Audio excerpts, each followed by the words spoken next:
Congresswoman Marilyn Strickland, proudly representing the 10th Congressional District of Washington State. And I'm so pleased to be here today for the Congressional Black Caucus Foundation's annual legislative conference.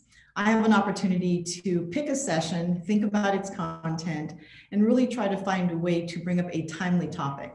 And today I want to talk about the Afro-Asian relationship, those of us who are mixed race, who are half Black and half Asian.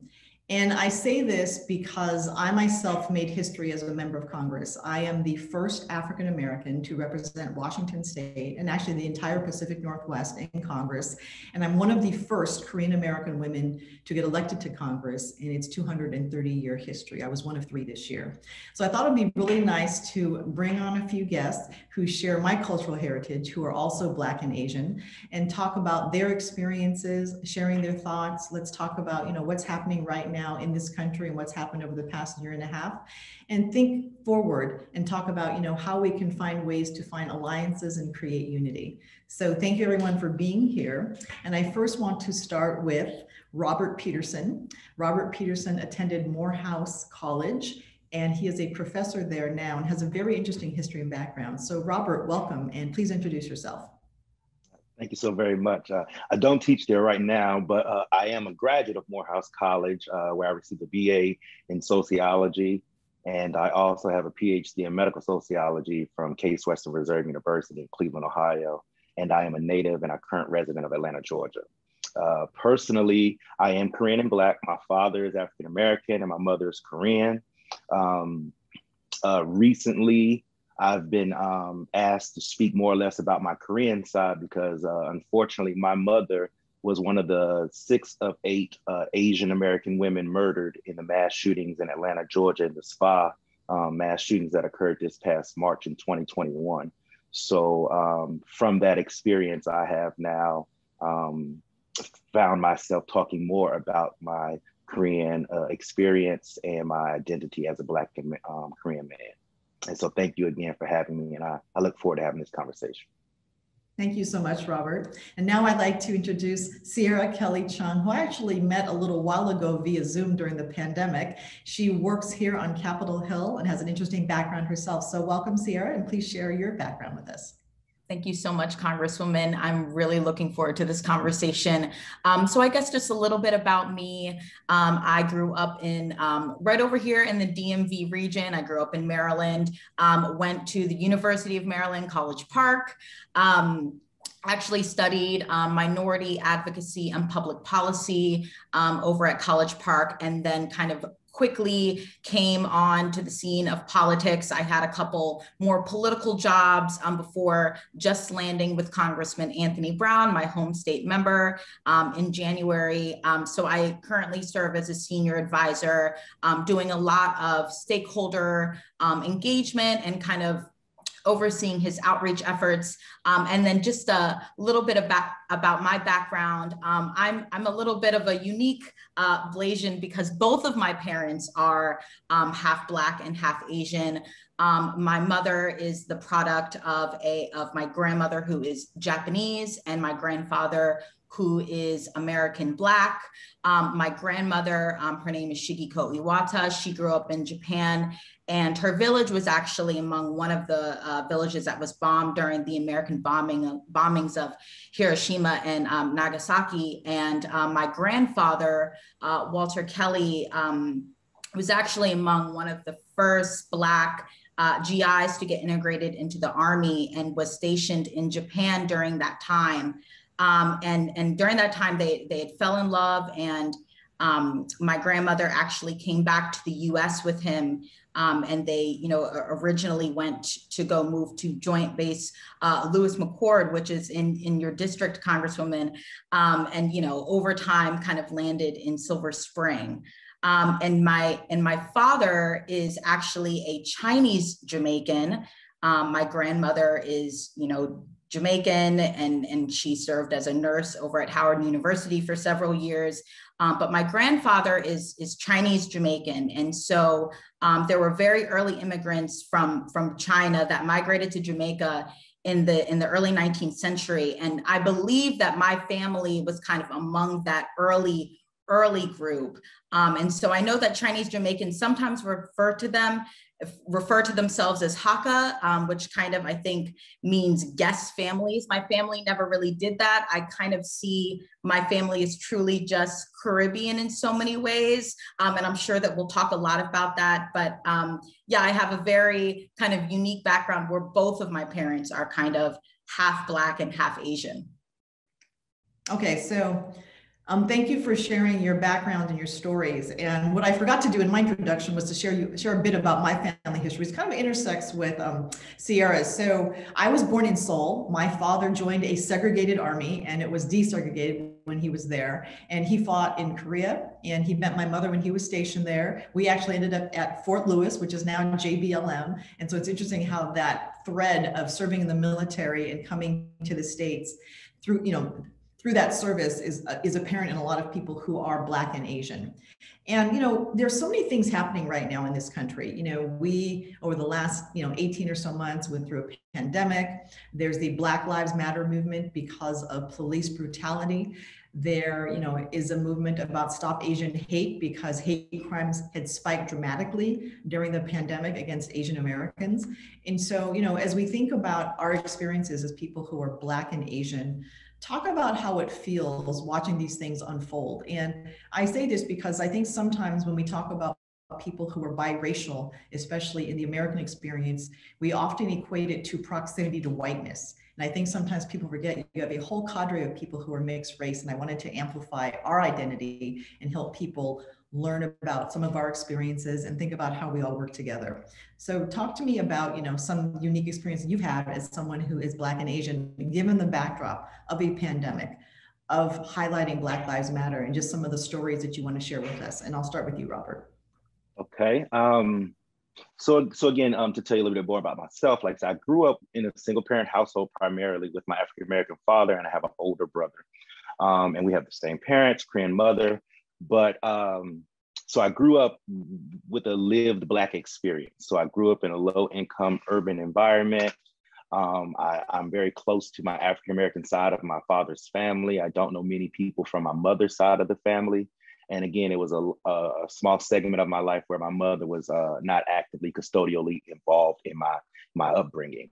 However, growing up in that atmosphere, I did recognize that I was what they call biracial, or that I was questioned about my Blackness or my Black identity because I was quote unquote different. So you knew, you got the questions of what are you mixed with, where you come from, who's who, how did they meet, all of the background. My father did meet my mother while serving in the military. And then again, it was also unique in that a lot of my friends were African-American who had either mothers and fathers present, or those that were in single parent households were often headed by Black female headed households with an absent or non-custodial father.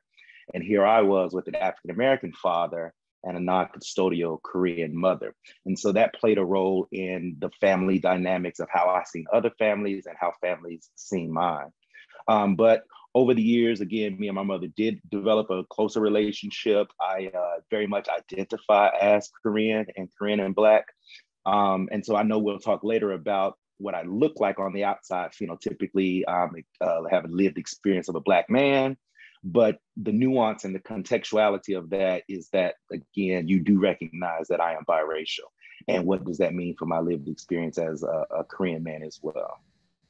So Robert, I want to ask you a question because you talked about, the whole idea of how we present and how people perceive us. And, I lived in Atlanta for 5 years and went to graduate school down there. I'm an alum of Clark Atlanta University. And, until it came up in conversation in one of my classes, most people that I was there with at Clark didn't know I was half Korean. And so talk about the whole conversation of how people identify, and for example, growing up in the Pacific Northwest, there are a lot of people who are mixed race up here. So it's not uncommon for people to ask, what nationality is your parent? Do you have a different background? But in some cases, it's so much about how people see you and how you present. So talk a bit about that.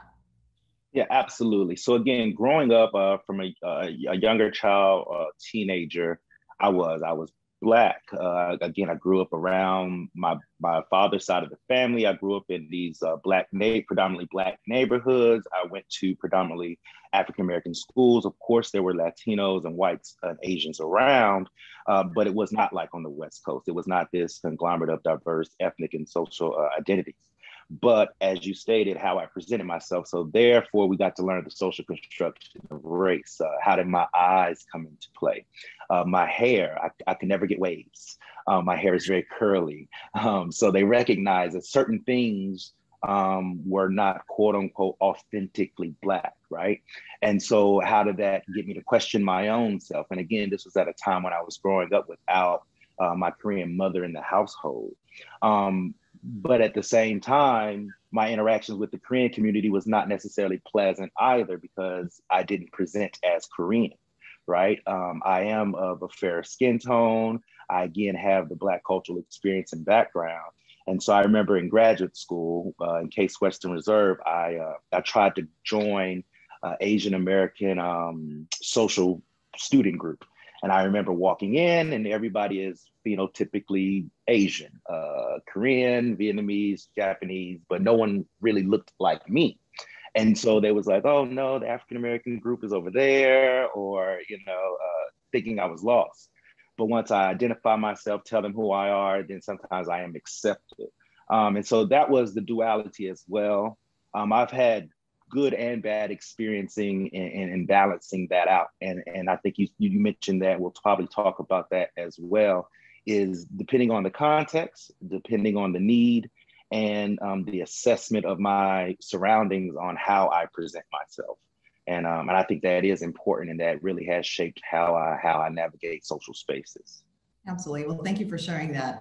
Sarah, tell us about this. So, you talk about being the child of two, there's a term we use called Blasian, people who are Black and Asian. And so both of your parents are Black and Asian, and, they had a different experience. But what's it like for you as this generation, talking about your background and your heritage, and just again, how people perceive you because of how you present?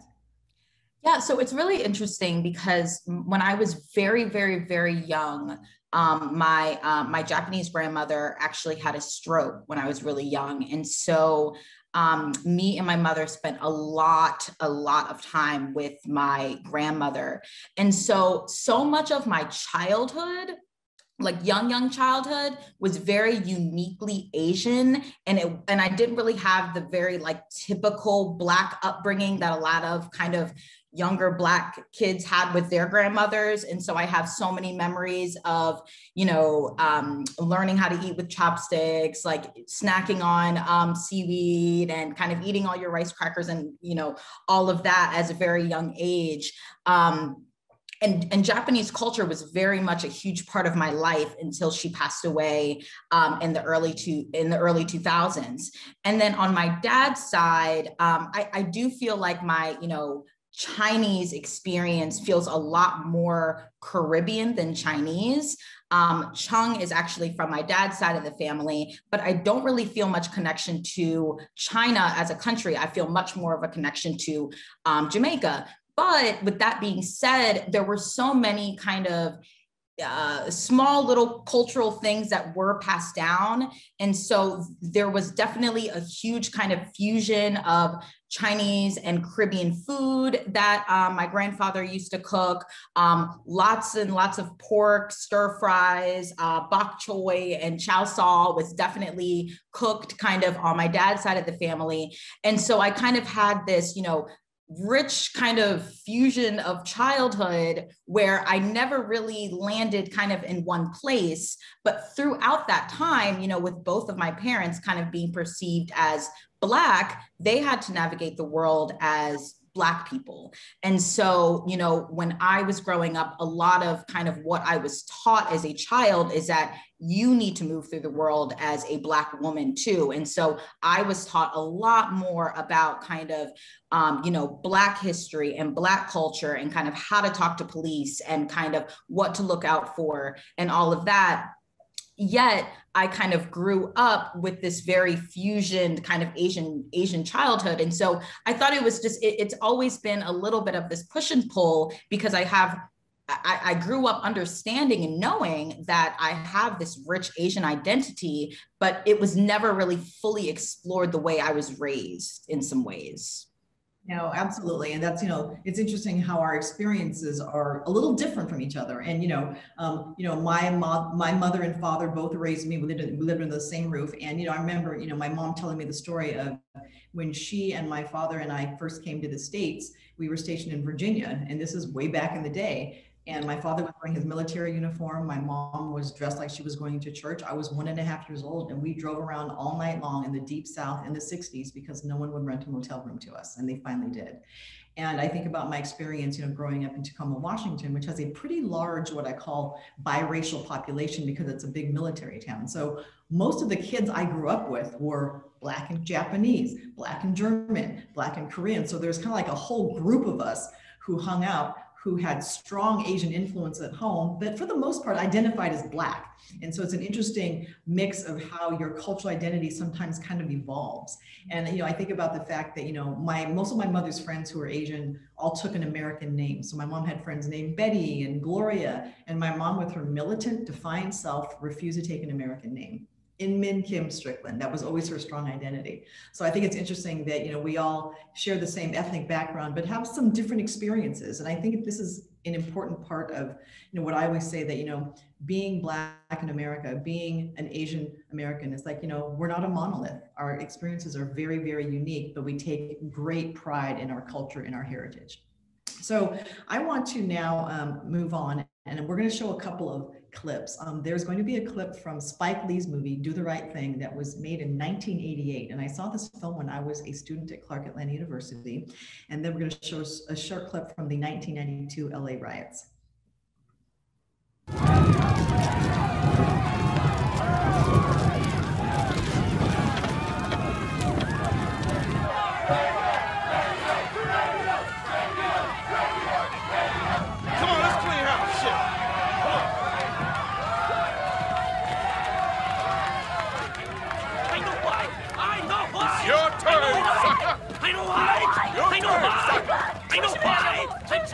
What?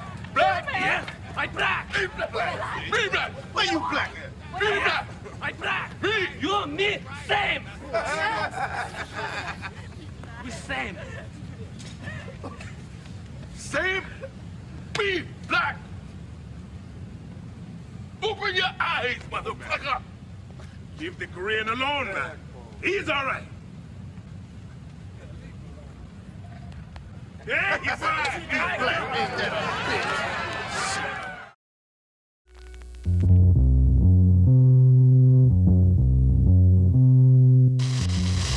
We, the jury, in the above entitled action, find the defendant, Lawrence M. Powell, not guilty. What? We want the blood and the grip and the grip to unite and come and run and take off the red and take off the blue. Bring it together.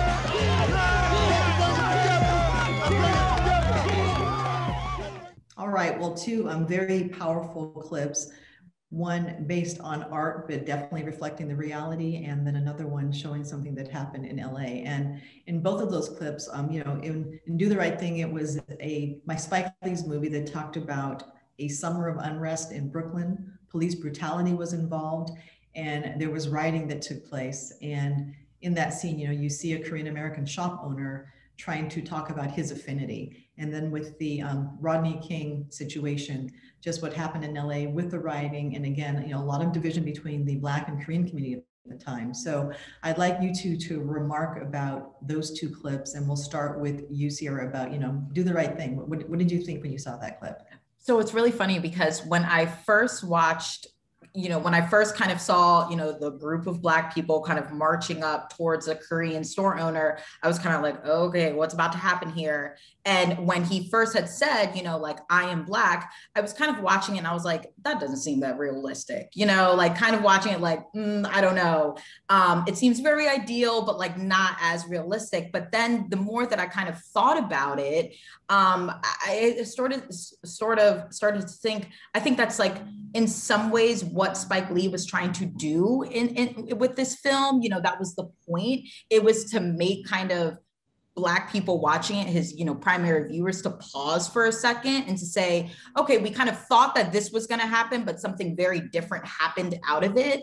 And, you know, I think just that is one thing I think about. And then on the other hand, I kind of think about just the store and kind of his place kind of in the neighborhood. And I think about kind of a lot of these, you know, Korean shops that are usually placed in Black neighborhoods. And, you know, I think that a lot of Korean people do definitely put their businesses in Black neighborhoods because in some ways they can do better business there. You know, there is in some ways kind of this cultural understanding of all people of color that like, hey, you know, we're all kind of in this together in some ways. And, you know, in a lot of times when you put Korean shops or kind of cultural, kind of ethnic shops into white neighborhoods, it's kind of like, you need to speak the language, you need to do this and this and that. And so I think that in kind of other ways of that clip, it made me really think about, you know, why do Korean people decide to kind of put their businesses into Black neighborhoods, and kind of what does that mean for that community itself?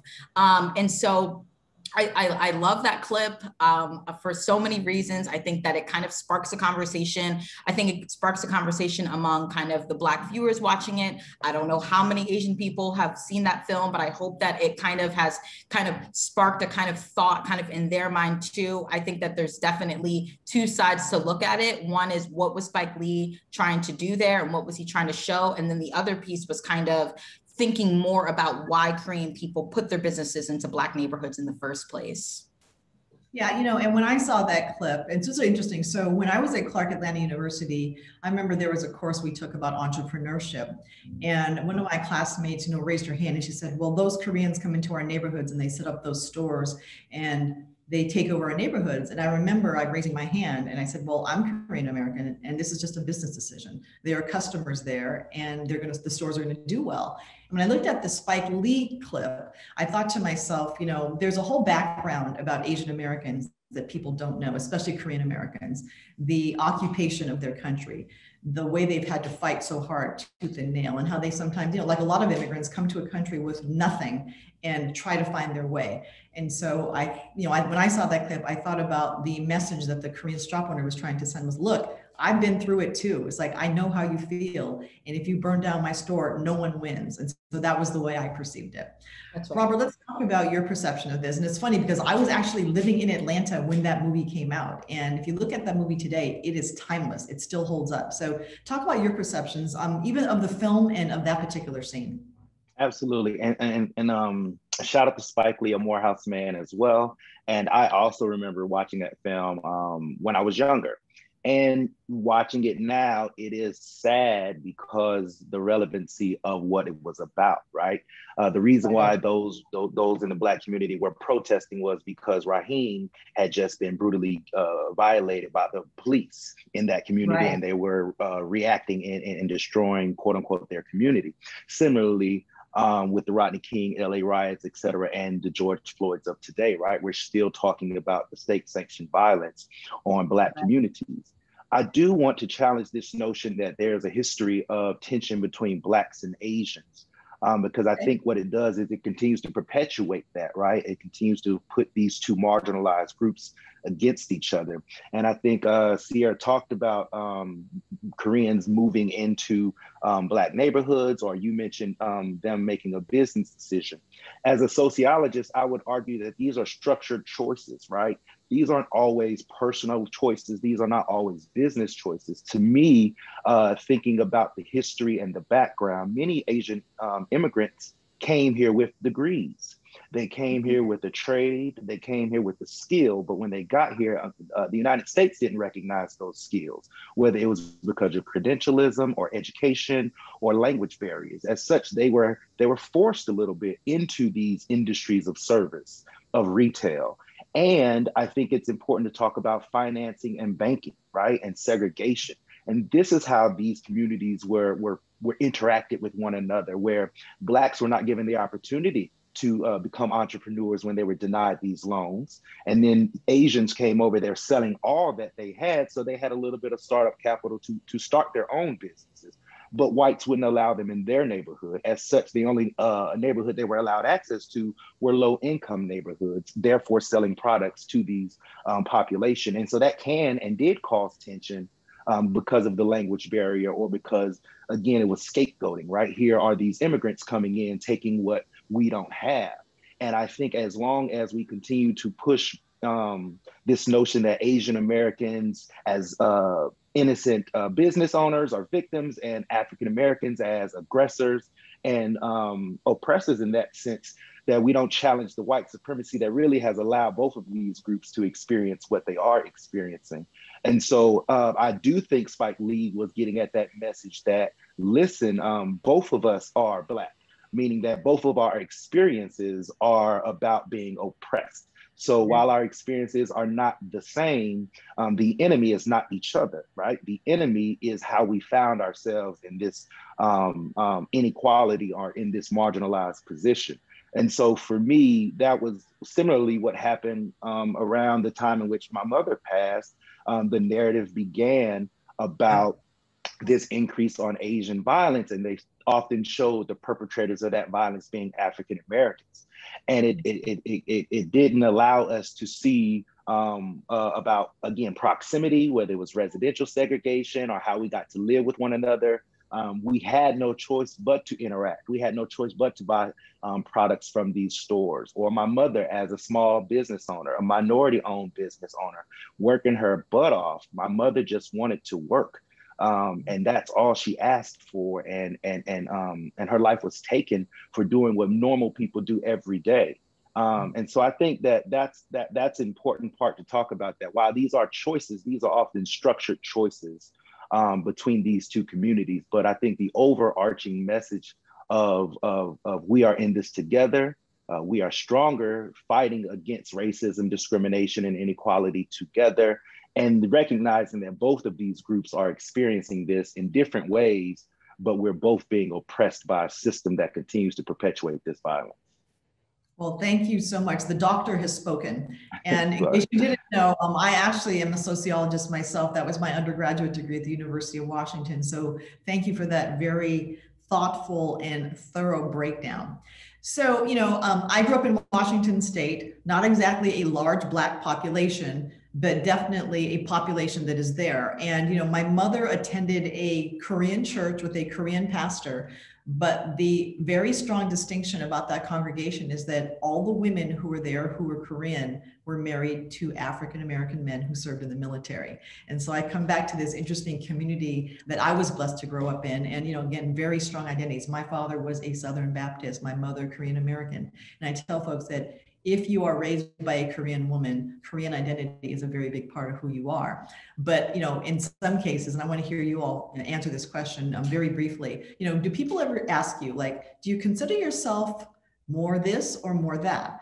Or this idea that you have to make a binary choice about your identity. And, I've always said to people, it's like, I am Black, I am Korean, I am Marilyn. That's who I am. And my experiences run the gamut of someone who was born in a different country, someone whose mother did not speak English growing up in the household, a father who served in the military, and all the great things that come with that.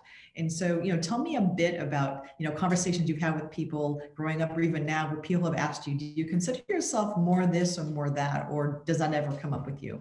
And we'll start with you, Sierra. Yeah, I just love how you kind of frame it as, I am Marilyn, and that's kind of how I have, over time started to think about my own identity. I am Sierra, I am uniquely American in so many different ways. And I kind of, I just think that that's really special, the way that you had just kind of described your upbringing a little bit. I kind of wish that I was able to kind of witness that in some ways, just seeing other people who had, Black fathers and, Asian mothers. But, in terms of kind of my identity, yes. I have had so many people kind of, even maybe question my Asian identity in so many ways. And I think that it's even a little bit more difficult for me because I can't really point to an Asian parent. My two of my Asian grandparents are now since gone. And so really when people look at me and they look at my parents, they think you're Black. Without any of the kind of context of how we were raised, the fact that every New Year's we still make mochi soup, which is a tradition that my grandmother passed down to us for, I don't know how long that tradition has been going on. There's several other examples. And I think that, when I talk to people about that, I do say, I, in some ways, am forced to identify myself as Black because that's how the world sees me, and that's how I have to navigate the world. But with that being said, it's tough to kind of explain that in a way that doesn't discredit the people that came before you as well. And so I think that thinking through now, especially with this kind of rise of a movement that has been more louder about racism towards Asian people, I've had to think a lot about kind of my place in that movement. And so I during kind of the uprise of Asian hate through the pandemic, I've been thinking a lot about, okay, where is my place in this? How am I feeling about this? Because I've always felt very connected to the Black Lives Matter movement. And I remember after the Atlanta shooting, that was in some ways kind of what, broke the camel's back. I remember, shaking. I remember crying and feeling like that could be my grandmother, and so I think that was something that, not only shook the world, I think it shook me in a kind of unique way where I felt more like, okay, no, I'm Asian, I'm Asian and I completely identify with this issue. And it really, really challenged me in some ways to kind of explore that more. And I would say that this conversation is kind of a part of that process for me too. So thank you again for kind of having me a part of this too. Oh, my pleasure. Dr. Peterson, tell us a bit about, how you view what's happening right now with the backdrop of Black Lives Matter, with the backdrop of Stop Asian Hate, especially as a sociologist. What are you seeing and hearing? No, so I just wanted to quickly share two experiences that I've had with this duality of asking to choose, right? So one time I was in college, I do check the Black box, right? So are you Black? Are you Latino? Are you white? I've always checked the Black box, right? And I remember I was applying for a scholarship and a white woman was the interviewer. And she said, you don't look Black, you look like Tiger Woods Black.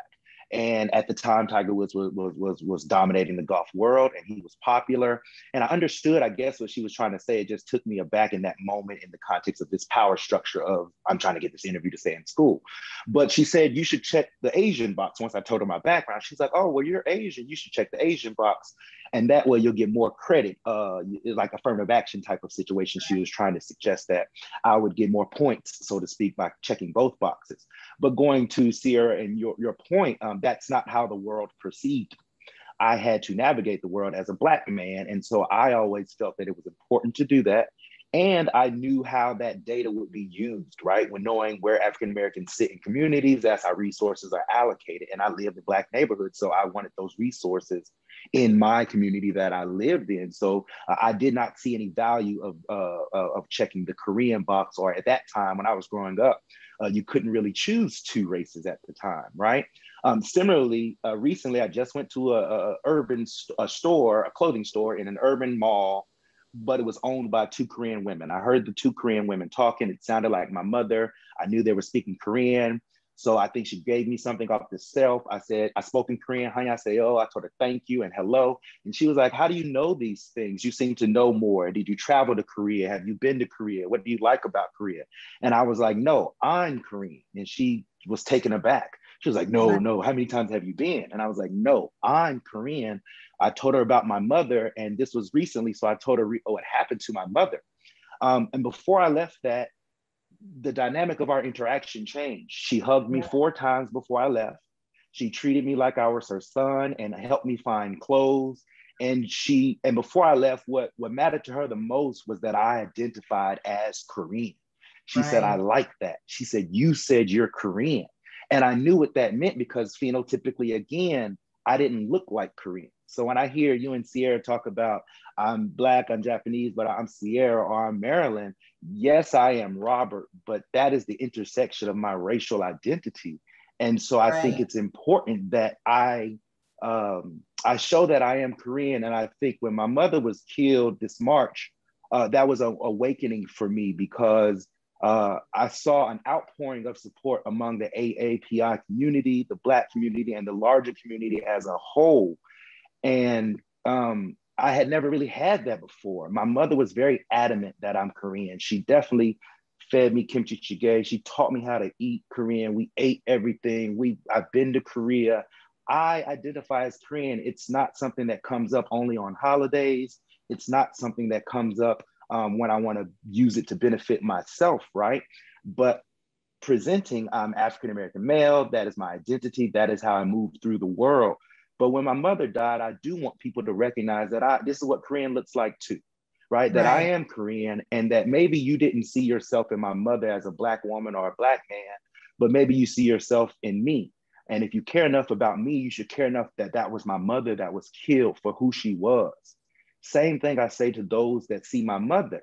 And the Asian and American Pacific Islander community were so adamant of reaching out and were supportive and everything of that. Our attorney that we had access to is a Korean American. And I remember somebody said, yeah, when we saw 2 Black boys' faces pop up amongst the victim's family, we were like, what are they doing there?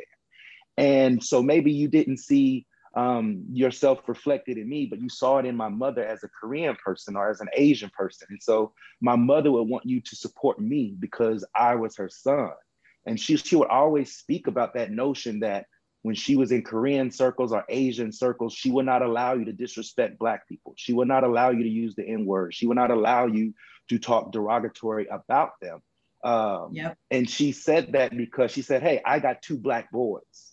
And she said that all the time. She said, you know, my children are Black and I love them. And the same thing for me is when I was in Black spaces, I understood their frustration, you know, and that's what I think this conversation is about.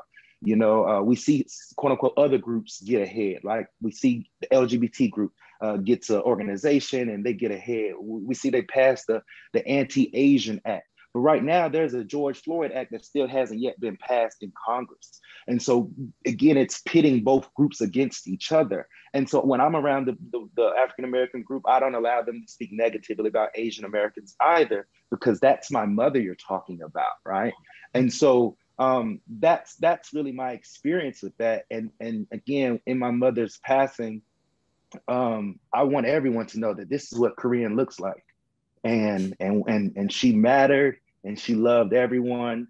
And so while I am Robert, a Black man, but I never denied that I have Korean mother. I never denied that I am Korean, but it talks more about how I have to navigate the world. And so I think I spoke about this and knowing the duality of both my Black side and my Korean side, I've used them in ways to help me navigate those spaces. So like when I went into that store, I was able to find a commonality and a connection with this store owner. And she treated me not better than she treated other patrons that came in there, but she felt a sense of belonging and connectedness to me.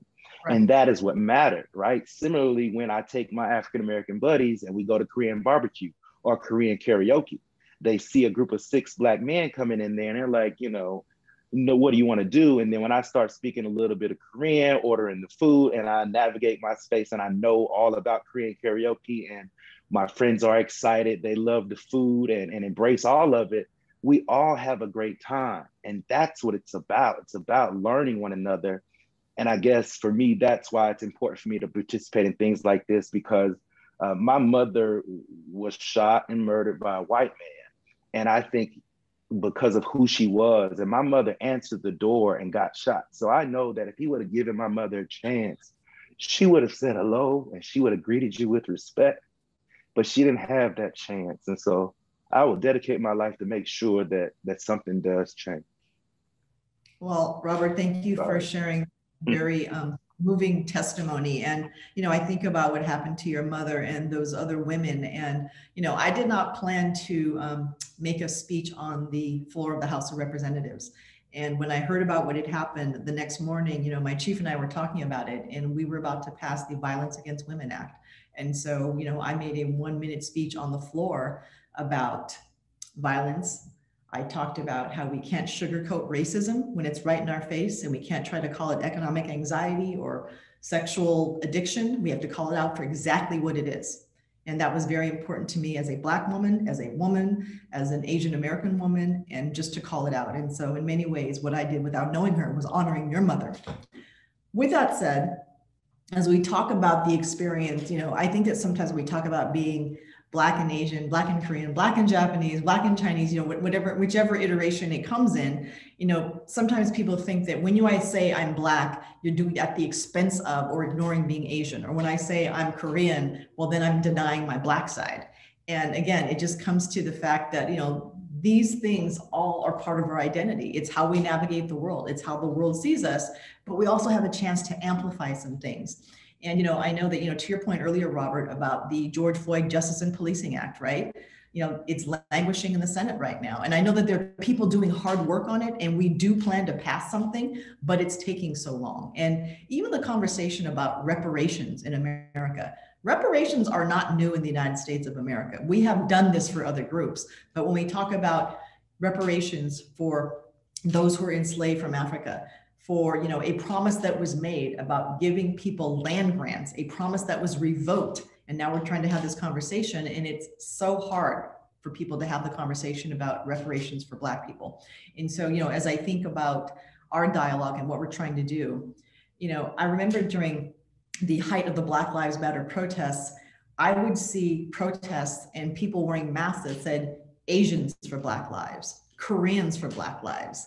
And so you started to see a unity take place where people who have been oppressed, who've been ignored, who've been marginalized were coming together. And I remember during the Stop Asian Hate movement, Grace Meng, who's from New York, one of my colleagues, she held a rally in New York, and Reverend Al Sharpton was there with her, beside her. And so there are examples of us coming together because we have a shared experience and building on that strength. And so can we talk a bit about how we think that some of the white power structures have pitted communities against each other when in fact we share so much in our lived experience? And I'll start with you, Sarah. And let's see, I'm gonna do a bit of a time check. We have about 15 minutes. So let's just kind of keep our responses brief, and then I want to wrap it up with the final question. Yeah, so I think that when I think about, you know, white supremacy and how it kind of shows up in our day-to-day lives, I think a huge tool that white supremacy has is the lack of education that people of color are receiving about not only themselves but about other communities of color as well. And that goes to, you know, white communities too. I think that's been a big part of last summer, is white people showing up saying, oh, I didn't know. But I think that that's been, you know, a huge tool of white supremacy that we really need to grapple with and talk about. You know, a lot of, I think, what pits the Black community against the Asian community is that the Black community doesn't really know much about the Asian community. They don't really know much about the history of the Asian community and kind of how we have gotten here. And that kind of goes the same for the Asian community as well. And so I feel like, you know, over, you know, post George Floyd, we saw a lot of those examples of, you know, Asian Americans really starting to do a lot more work and kind of show up for Black Lives Matter. And then you saw very much the same kind of coming post-COVID world, or, you know, during COVID, and kind of the uprising towards of violence towards Asian people. You saw a lot more Black people saying, oh, wait, I actually don't really know much of the history of how we got here. So I think that kind of that lack of education that we are all getting is a huge part of white supremacy. And, you know, I will just kind of end with this, is that a big part of white supremacy is really at the end of the day saying that Black people are at the very, very, very bottom.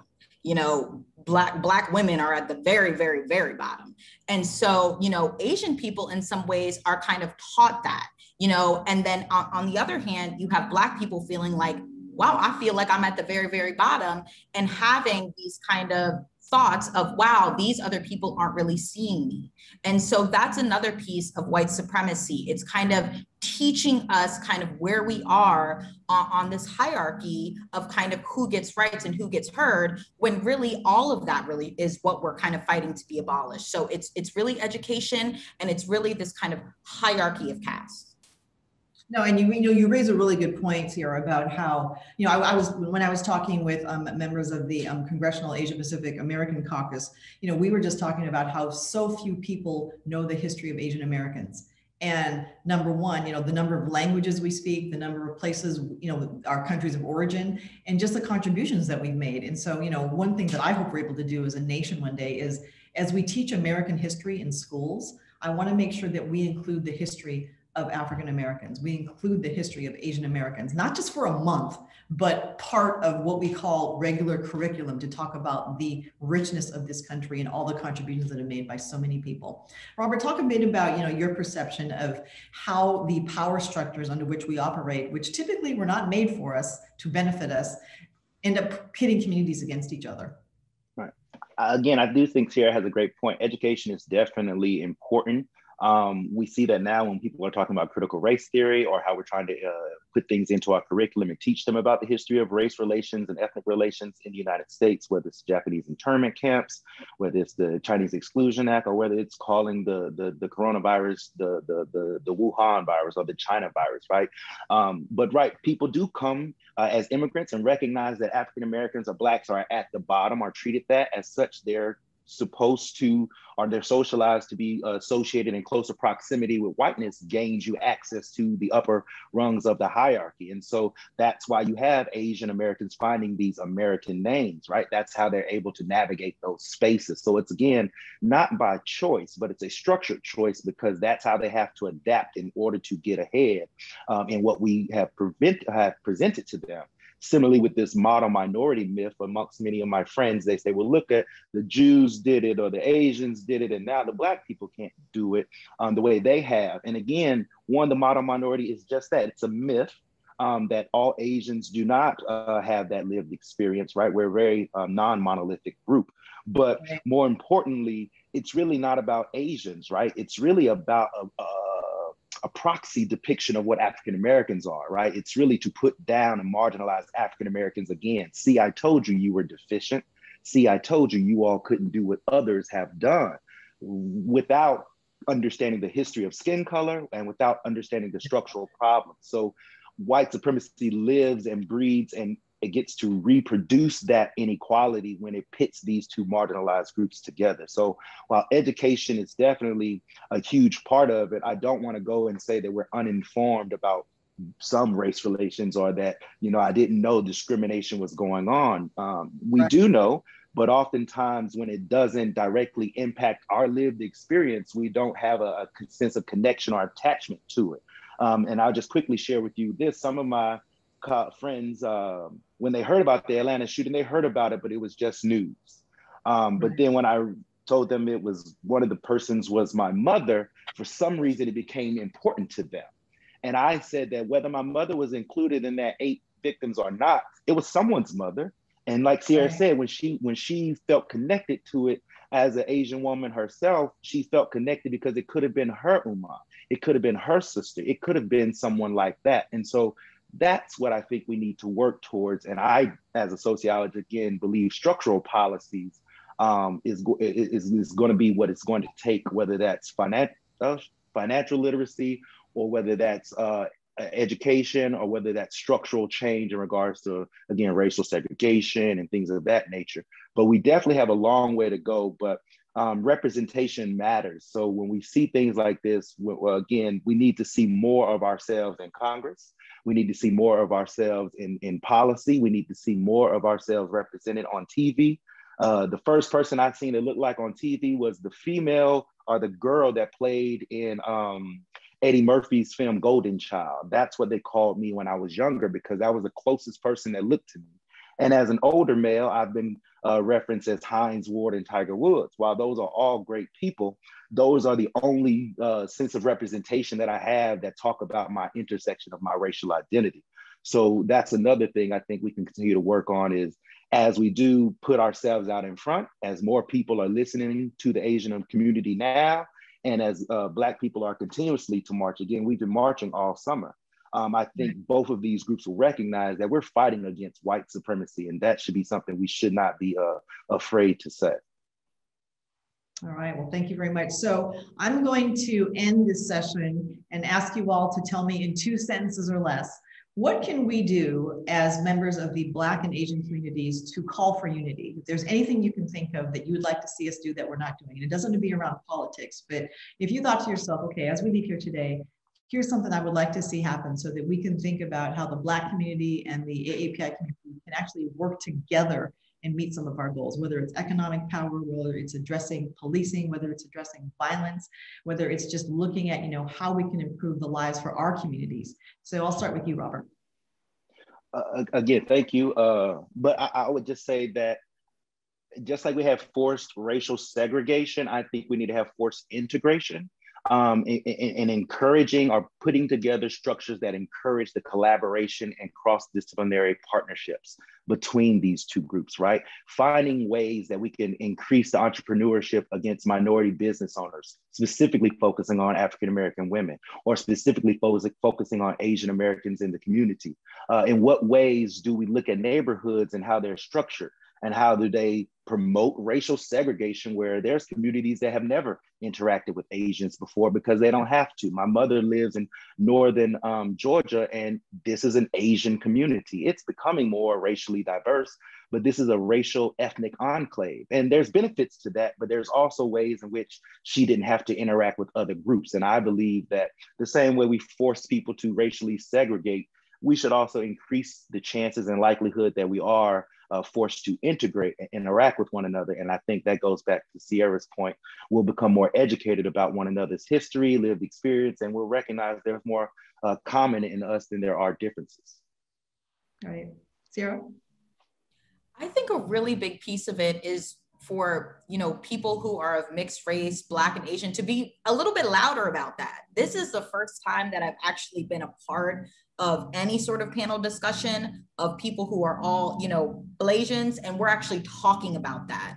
I think a lot of people, and kind of goes back to your point, that we always are feeling like we have to choose. And I think that, people who are half Black, half Asian should be a little bit more stronger in their conviction that they are both, and that they can stand up for both people. And so I actually spent some time knocking on doors with in Atlanta for Asians for Abrams when Stacey Abrams was running for governor in Asian neighborhoods there. And I thought that was kind of a very, one of my first kind of ways of saying, hey, no, look, we can kind of integrate kind of politics here a little bit. I can be a Black woman in your neighborhood knocking on a door and telling you, hey, this other Black woman who's running for governor is fighting for you too. And so I think that there are plenty of ways kind of coming kind of forward as we're entering next year's election, kind of as we get into the next presidential election and a couple Senate elections that are coming up, of having kind of folks from both sides of the wing kind of say, hey, we're all kind of working together here, right? We all kind of want the same thing. And, I think the last 2 elections, honestly, taught us that a lot more Asian Americans are getting a lot more excited to go to the polls. And I think that that's going to be a really, really great opportunity for kind of Black folks and Asian folks to kind of get together on a common goal. No, that's a really nice ending. Thank you, Robert and Sierra, for your thoughts. And I really think that I agree. It's like if we're able to turn out the vote, if we're able to get more Asian Americans to vote, more African Americans to vote, we can actually elect more Asian Americans and African Americans, because there's definitely a shared experience.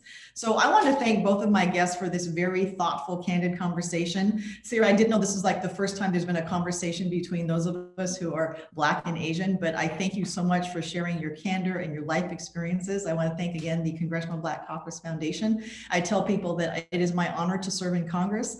I'm a proud Black American woman, and I will always be a daughter of Korea, because you can do both. So thanks everyone for joining us today, and thanks for being here.